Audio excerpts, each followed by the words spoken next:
IVM. TFG Football is an IVM production, and you can also check out their other awesome shows like Simplified, a show that explains intense topic from around the world and simplifies it for you so that you can appear cooler in front of your friends.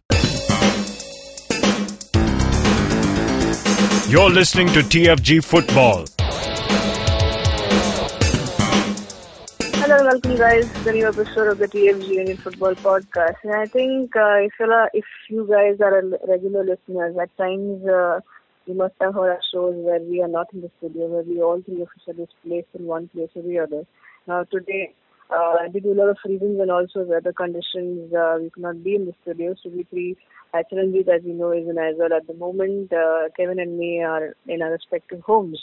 But that doesn't stop us from bringing you any episode or any show on Indian football because we love the sport as much as you do.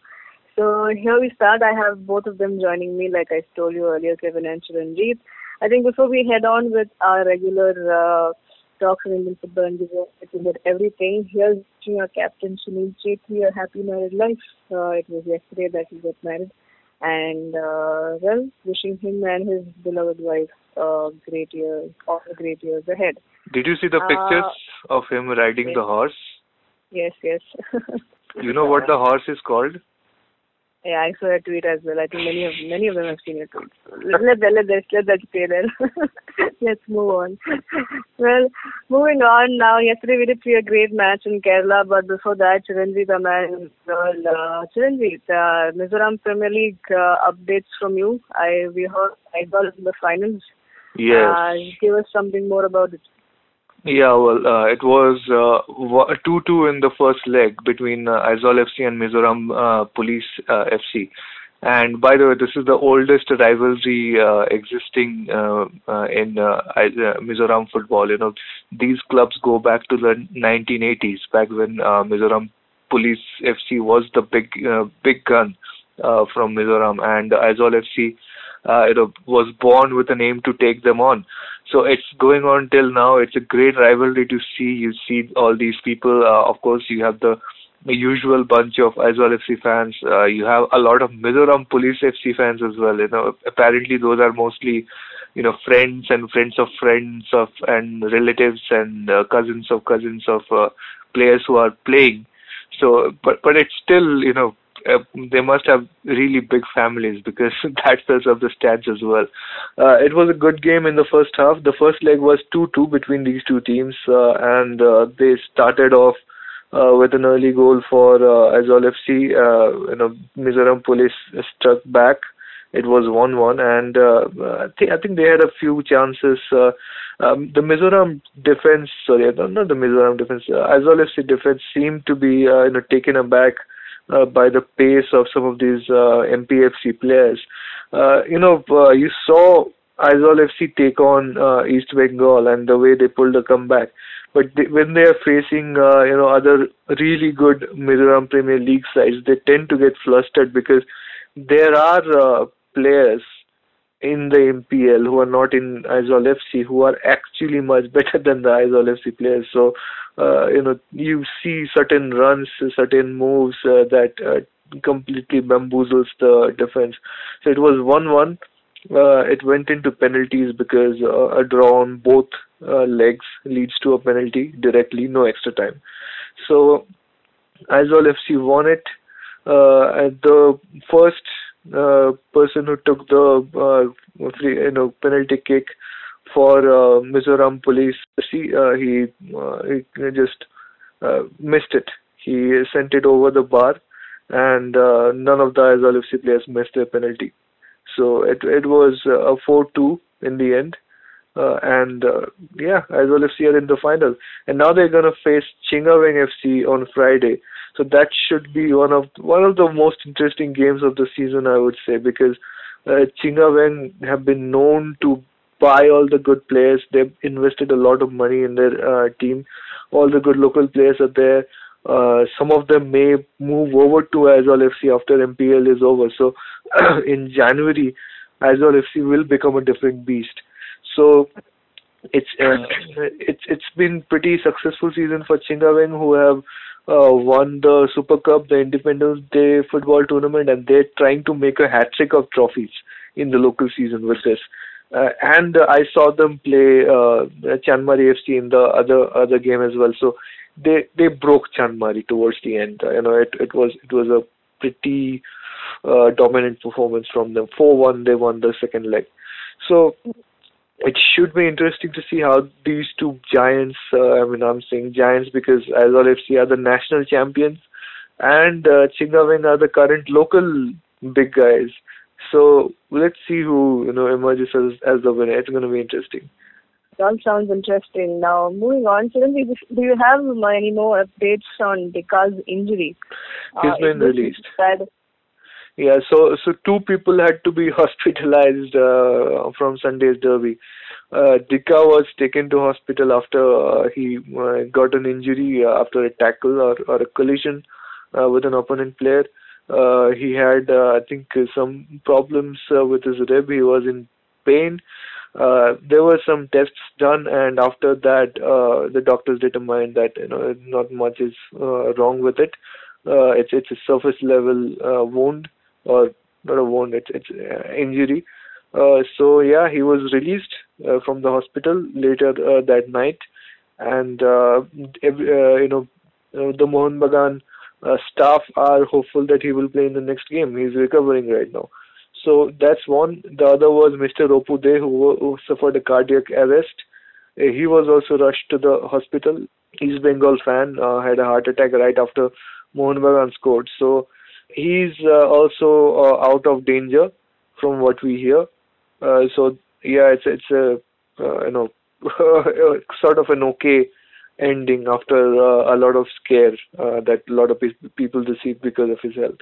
Okay, well, good news is there. And moving on, we had a cracker of a match last night in Kerala. I-League returned in Kerala after ages, and it was a great start for them.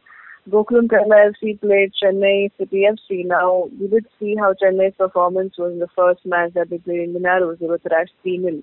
But here they looked a little better than they were in the opening match. Looks like it was a lot of homework that worked in their favor.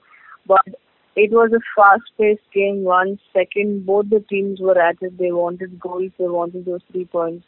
And well, at the end, they shared a point each. 1 goal, 1 all was the score that ended. Kevin, starting with you. First of all, amazing turnout. Crowd turnout at the stadium for an 8 p.m. kickoff. 25,841 to be precise. So I think it's an amazing way to kickstart Gokulam's home season. What do you think? Definitely. Now, when you have such crowd in Kerala, we can be right there. In spite of no promotion, nothing being telecast on TV about advertised, or I don't think any efforts were put to just market this game. And it was still, I think, was it 25 or 35, something close to that? Clarification on that, Kevin. So Gokulam Kerala FC people did a great job in marketing themselves locally, right? And you had the Malappuram crowd coming in who go for the Kerala Blasters game as well. These are just crazy football fans. So hats off to Kerala for turning up.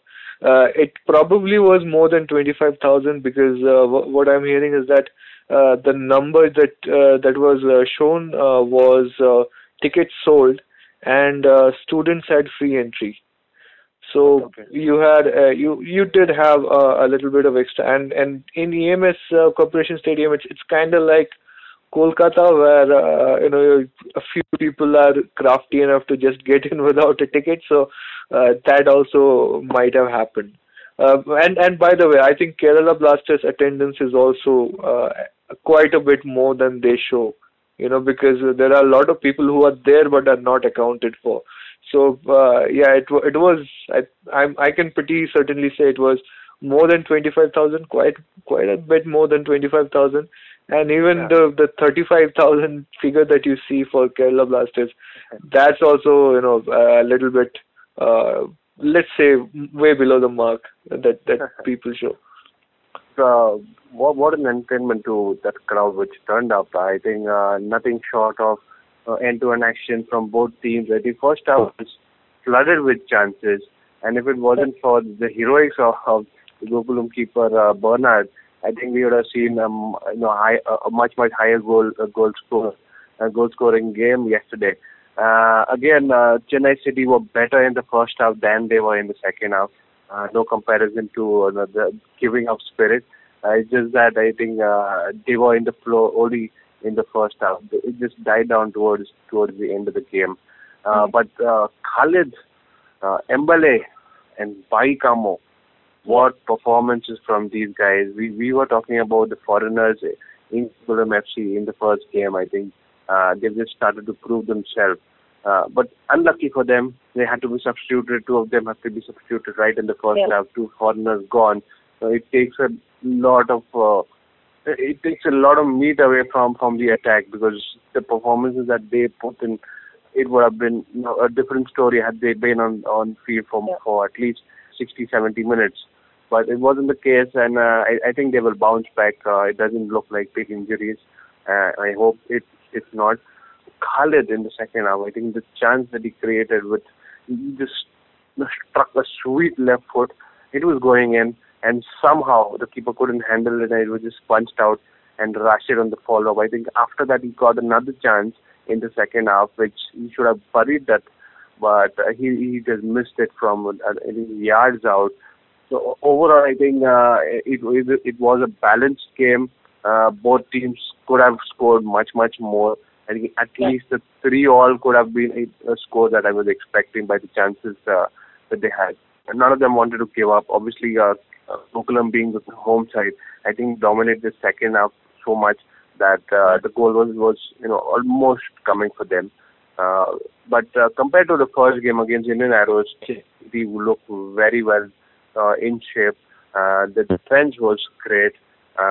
The ways Susai Raj, Edwin, I think these are the players who got the training at Hercules, the tie that they have from the Finnish club. It just shows, the way they are able to control the game, push forward when it's required. Not a bad start at all for Chennai City. I think it's a great way for them to bounce back. And we heard Soundarajan in the press conference ahead of the game saying that only a couple of players have played in the I-League before, or the top division before. So that makes the job very difficult. So considering all that, I think it was a splendid performance from Chennai City. Obviously, a bit of luck does favor Gokulam, but I think fair enough for a good result. Yeah, so your thoughts on the game? Yeah, it was pretty good. Turned out to be much better than I expected. I was actually worried about Chennai City after the show that they put on against Indian Arrows. It seemed like they didn't have a squad. Just no coordination between the players at all. Just letting the other team score at will. So it's gonna be interesting how it evolves from here, because we saw quite a lot of improvement. It seems to me that Soundarajan saw the team in action at a competitive game, and he managed to pick up a few points to address with the squad formation and how the teams can better coordinate with each other, which was not the case, which is a bit surprising, because you're coming into the top division. Everybody assumes that you have sorted all that out in the preseason. So yeah, it's a bit unfortunate that Chennai City FC started in that manner. But Soundarajan said going into this game that we will try not to lose this match. That sort of made me think that maybe Chennai City FC will be a bit more on the defensive side. They were put on the defensive by Gokulam FC quite often. I mean, I saw the highlights on Hotstar after the match was over. When this was going on, I was at the Mizoram Premier League game. So from what I picked up was that Gokulam created quite a few chances. They were pushing hard, but the Chennai City defense looked better than before, and Chennai City even put together quite a few attacks. Yeah, and they were moving up on the counters. They had numbers on the attack. Wing was active. Quite a few dangerous situations created in the Gokulam box. Did not capitalize on it fully. I think both teams will rue missing chances here. especially when both of these are fairly new clubs. Chennai City on their second season at the top division, Gokulam at the first season, losing out on a win like this, and you can just tell that either club could have taken it. It sort of makes you feel bad because you wanna, right at the beginning, you wanna rake up enough points to be away from the bottom of the table. So it's a disappointment for both teams in terms of the result. In terms of entertainment, that game did not disappoint. The Kerala crowd did not disappoint. I think this could be, the beginning of something beautiful. If Gokulam Kerala FC keep doing well, they might actually, their attendance might go up exponentially, and that will be interesting to see. I'm actually now already itching for a KBFC versus Gokulam Kerala FC kind of a Kerala derby situation. We haven't had a Kerala derby since when? Like Viva Kerala versus FC Cochin days. It's such a long time that we have not seen this happen.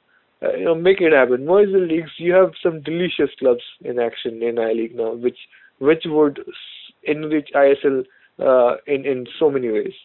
Well, absolutely a great kickoff for Gokulam at home, and hopefully this continues we continue seeing good football from all the teams.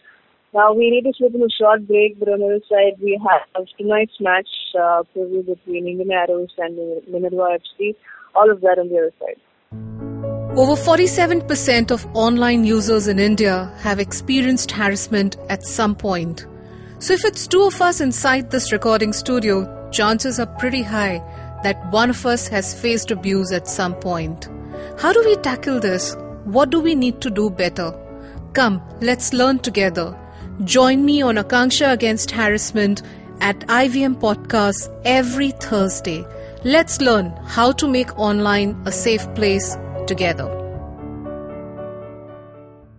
Welcome back, guys, and here we are. Well, the first half we saw a lot of things, including the last night match review.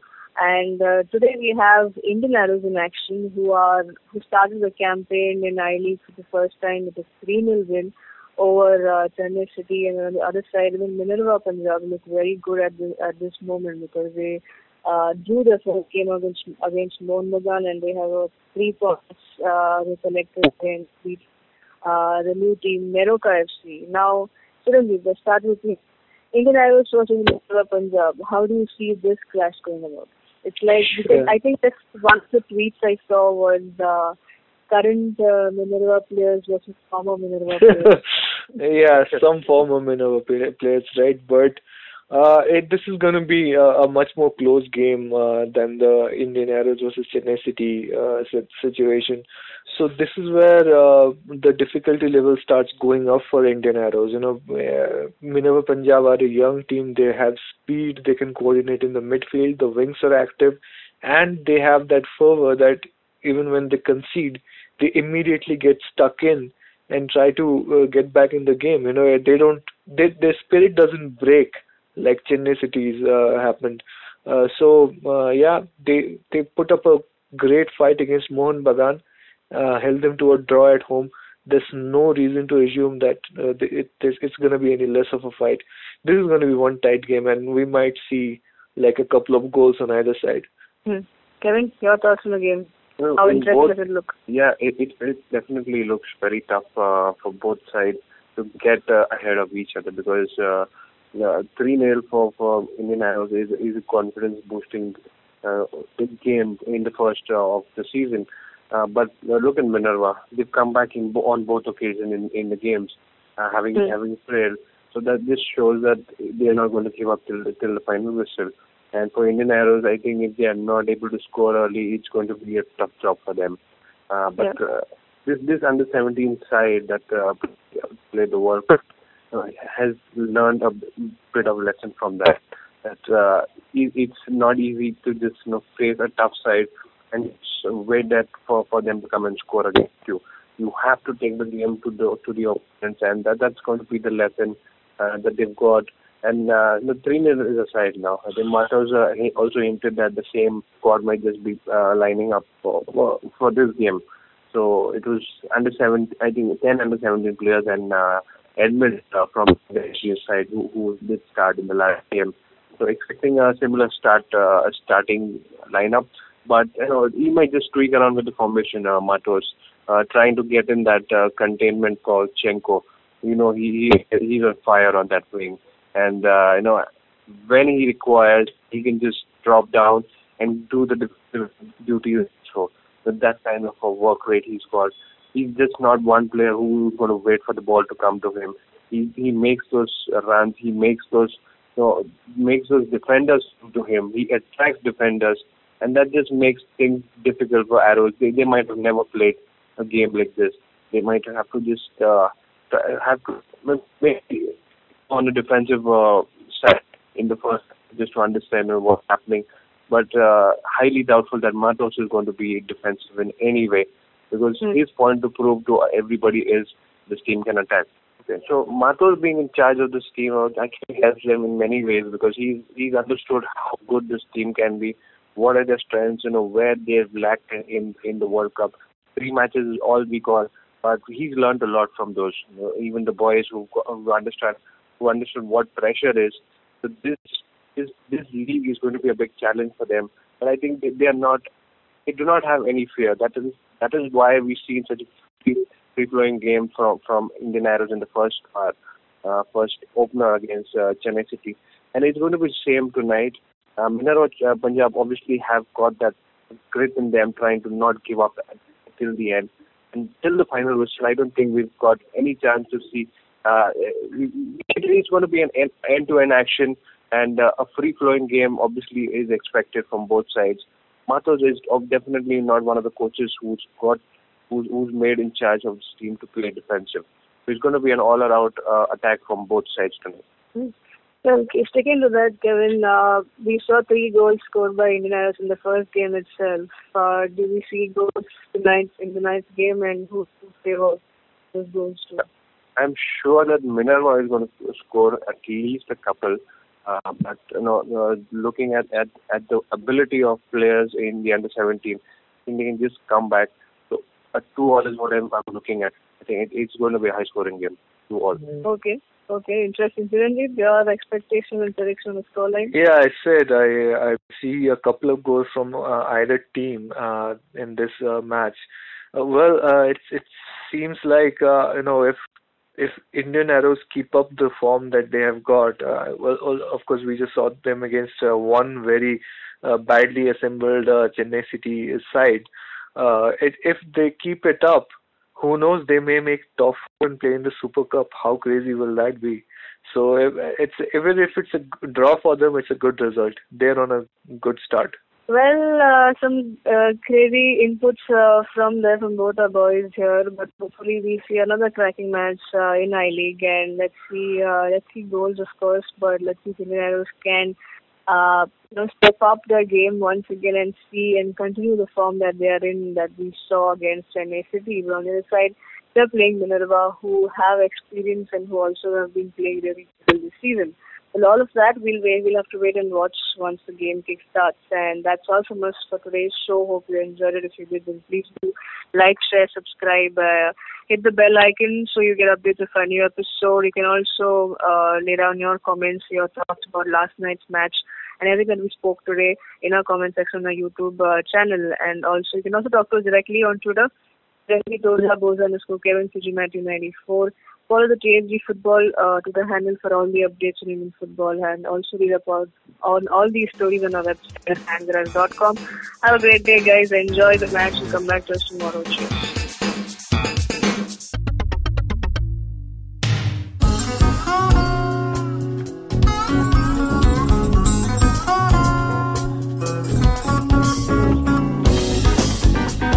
That was Tantrik Steve from Hansraj College, Delhi, performing at IIT Bombay's Mood Indigo.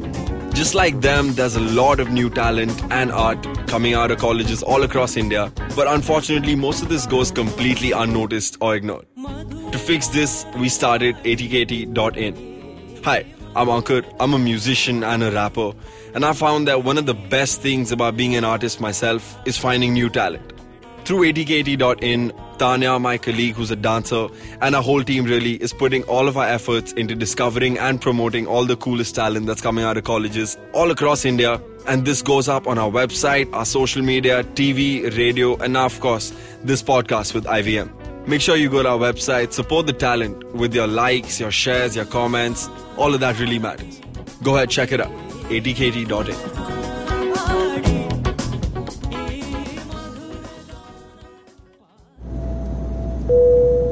Good evening, ladies and gentlemen. This is your captain speaking. Sorry to say, but there's been a slight delay due to the apocalypse having suddenly begun.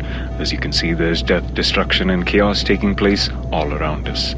But don't you worry, food and drinks will be served shortly, and I would recommend checking out IVM Podcasts to get some of your favorite Indian podcasts. We'll keep you going till this whole thing blows over. Thank you.